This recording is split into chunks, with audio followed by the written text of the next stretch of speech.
Hello and welcome to DNA editors table. आज हम महाराष्ट्र लोकसभा चुनाव पर चर्चा करेंगे। यहाँ 48 सीट्स हैं और 20 मई को यहाँ पर सारे चरणों के चुनाव हो गए।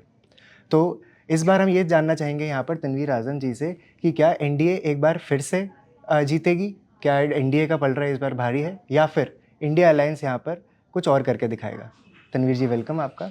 तो मेरा सबसे पहला सवाल आपसे यही है कि हमने देखा कि इस बार सेना वर्सेस सेना चल रहा है यहाँ पर। एनसीपी के भी 2 गुट बँट गए हैं यहाँ पर। बीजेपी एनडीए जो अलायंस है वो इस समय महाराष्ट्र की सरकार में है। और आपको क्या लगता है कि क्या किसका पलड़ा इस बार भारी होगा? क्या एनडीए एक बार फिर से यहाँ पर जीत जाएगी या फिर इंडिया अलायंस कुछ और करके दिखाएगी? देखिए शिवम, जो महाराष्ट्र में जो इस बार महाराष्ट्र के जो रिजल्ट्स हैं, मैं ये मतलब मुझे पक्का यकीन है कि महाराष्ट्र के रिजल्ट इस बार बहुत चौंकाने वाले आएंगे।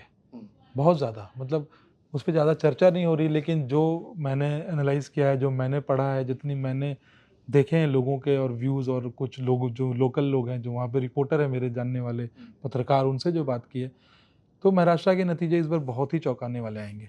जो अभी आप कह रहे थे कि एनडीए वर्सेस इंडिया ब्लॉक, तो ये जो एनडीए इस बार का है और जो 2019 का एनडीए था महाराष्ट्र में, वो बिल्कुल अलग है। 2019 में वहाँ पे जो एनडीए था वो बीजेपी और शिवसेना का था। इस बार जो एनडीए है वो शिवसेना के 2 वो गुट हो चुके हैं। एक शिंदे गुट है, एक उद्धव ठाकरे ग्रुप का है। और एनडीए में इस बार वो जो आपकी एनसीपी है वो भी 2 भागों में बट गई। एक अजित पवार का गुट हो गया और एक शरद पवार का गुट है।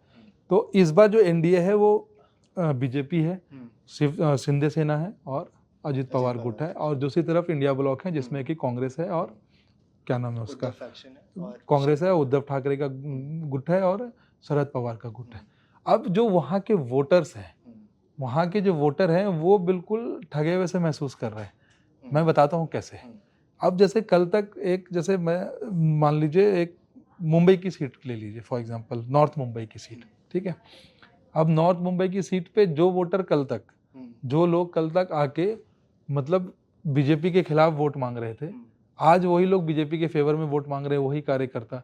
और वोटर को ये समझ में नहीं आ रहा है कि भाई ये वाला, ये तो कल आके आदमी कह रहा था कि शरद पवार को वोट मत दो, और आज ये कह रहा है कि अजित पवार को वोट दो। शरद पवार, अजित पवार, वो इतने कंफ्यूजन में है कि उनको समझ में नहीं आ रहा। ज़्यादातर जो शहरी इलाके हैं, जो मतलब मुंबई के जो सीट्स हैं, तकरीबन 8 सीटें हैं जो मुंबई की, जो मुंबई जो बोलते हैं फिनेंशियल कैपिटल जो अपना है।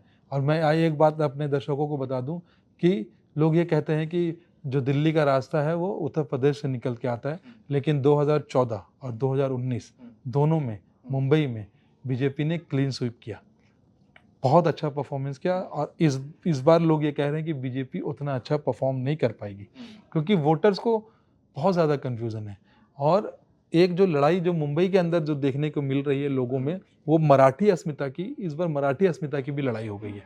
मतलब उनको ये लग रहा है कि ये बाहर के लोग हैं, बाहर के लोग हैं, और जिन्होंने उद्धव ठाकरे को तोड़ा है, जिन्होंने अजित पवार और शरद पवार को अलग किया है, तो वो अस्मिता वाली जब बात आ रही है तो कुछ सीटें ऐसी हैं जहाँ पे मराठी जो पॉपुलेशन है वो तकरीबन 40% है, मुस्लिम पॉपुलेशन 10-12% है। तो वो अगर जेल कर जाता है तो हो सकता है कि बीजेपी को मुंबई में, जो मुंबई की 7-8 सीटें, उसमें कुछ नुकसान हो सकता है।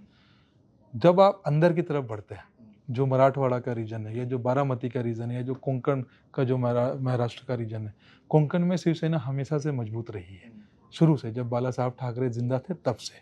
अब पार्टी अलग हो गई, पार्टी ज़रूर अलग हो गई है, लेकिन उद्धव ठाकरे के लिए अभी भी सहानुभूति है लोगों में। उनको ये लग रहा है कि मतलब बाला साहब के बेटे के साथ गलत हुआ है, और ये जो चुनाव होते हैं ये एक मौका होता है लोगों को अपना गुस्सा निकालने का। जब से ये गुट अलग हुए हैं उसके बाद ये पहला मेजर चुनाव है। उसके बाद मोदी के जो 1-2 स्टेटमेंट हैं जो लोगों के नेगेटिव जो गए हैं, वो ये कि उन्होंने अभी कुछ दिन पहले उद्धव ठाकरे को फेक ठाकरे बोल दिया। अब उन्होंने उसको, फिर उद्धव ठाकरे ने उस पे जाके बड़े अच्छे से उसको भुनाया कि अगर मैं फेक हूँ तो असली कौन है। और आई डोंट नो कि वो उसको फेक कैसे कह सकते हैं भाई, वो बाला साहब ठाकरे के संतान है, वो तो फेक नहीं है। उनके अलावा कोई भी ठाकरे वो उस जगह को तो नहीं ले सकता। वो तो भगवान ने उनको दिया है कि भाई आप बाला साहब ठाकरे के घर में पैदा हुए थे, वो फेक तो नहीं है। दूसरी तरफ उन्होंने शरद पवार के बारे में जो भटकती आत्मा बोला, शरद पवार एक बहुत मंझे हुए ये है, ठीक है, मैं ये मानता हूँ कि मुंबई के एरिया में उनकी कोई पैठ नहीं है, और शायद यही वजह है कि मुंबई में शरद पवार की पार्टी जो है वो एक भी मतलब सीट पे नहीं लड़ रही, उन्होंने वो मेजर वहाँ उद्धव ठाकरे का जो उद्धव faction है वही ठाकरे लड़ और रहा है। कांग्रेस को ही दिया है। जो सीटों का बंटवारा जो इंडिया अलायंस में हुआ है बहुत स्मार्ट बंटवारा है। दूसरी तरफ जो एनडीए में जो सीटों का बंटवारा था उसमें थोड़ा सा पेच फंसा है। तो मुझे नहीं लगता कि बीजेपी ने यहाँ पे पिछले बार जो बीजेपी और शिवसेना का गठबंधन था उन्होंने 48 में से 41 सीटें जीती थी। इस बार कोई भी एनालिस्ट उनको 41 सीटें नहीं देगा, ये तो आप मान के चलिए। फॉर एग्जांपल बारामती की जो सीट है, वो जब बारामती में जिस दिन चुनाव हुए उस दिन के बाद धीरे धीरे जो रिपोर्ट आई वो शरद पवार ने उसको अपनी नाक की लड़ाई बना ली और उसके बाद वो ऐसा लग रहा है कि सुप्रिया सुले इस बार फिर से वहाँ से जीत जाएंगी। अजित पवार का खेमा काफ़ी शांत है, जब से ये चुनाव शुरू हुए हैं, जब ख़त्म हुए काफ़ी शांत हैं। वो ऐसा लग रहा है कि उनको मतलब एक हार का आभास है। शिंदे गुट में भी उस तरीके का एनर्जी नहीं क्या दिख अजीत रहा है। पवार एक बार फिर हाँ। से साइड चेंज कर सकते हैं, आपको लगता है? देखिए, with Sharad Pawar you never no.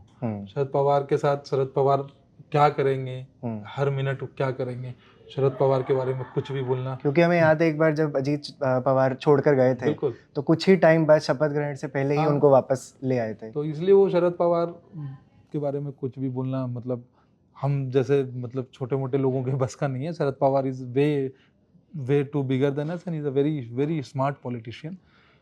मेरे को लगता है कि उद्धव ठाकरे के लिए ये लाइक मेक और ब्रेक इलेक्शन था और उन्होंने बहुत मेहनत की और मुझे लगता है कि इस चुनाव के बाद जो असली शिवसेना जो शिवसेना या शिंदे गुट या उद्धव ठाकरे जो ज़्यादा सीटें लाएगा वही असली शिवसेना समझा जाएगा, मतलब जनता की नज़र में। ठीक है, ईसी ने शिंदे को असली शिवसेना बोल दिया, लेकिन जनता किसे असली शिवसेना मानती है, किसे बाला साहब ठाकरे का असल वारिस मानती है, ये हमें देखना पड़ेगा।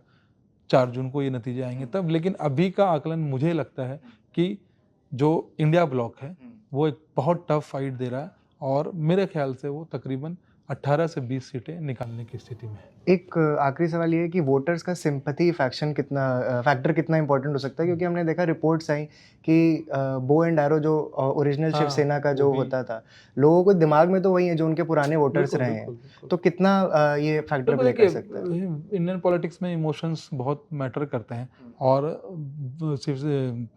उद्धव ठाकरे के साथ भी लोगों के इमोशंस हैं, शरद पवार के साथ भी लोग ये हैं क्योंकि वो एक बुजुर्ग पॉलिटिशियन है और लोगों को ऐसा लग रहा है कि भाई इनको परेशान किया जा रहा है और उद्धव ठाकरे को परेशान किया जा रहा है। और जैसा कि मैंने आपको कहा कि सीटों का बंटवारा बहुत स्मार्ट किया है इन लोगों ने।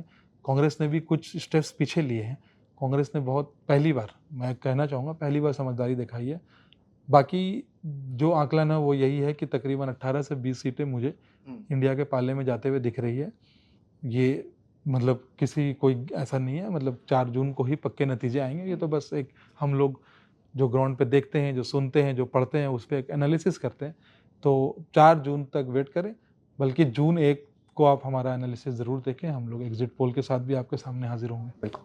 तो 4 जून को एनडीए अलायंस और इंडिया अलायंस कितनी सीटें जीतेंगे वो आपको पता चलेगा। लेकिन तब तक आप डीएनए के वीडियोज़ को देखते रहिए। आपको ये वीडियो कैसा लगा ये हमें कमेंट सेक्शन में ज़रूर बताइए। Stay tuned.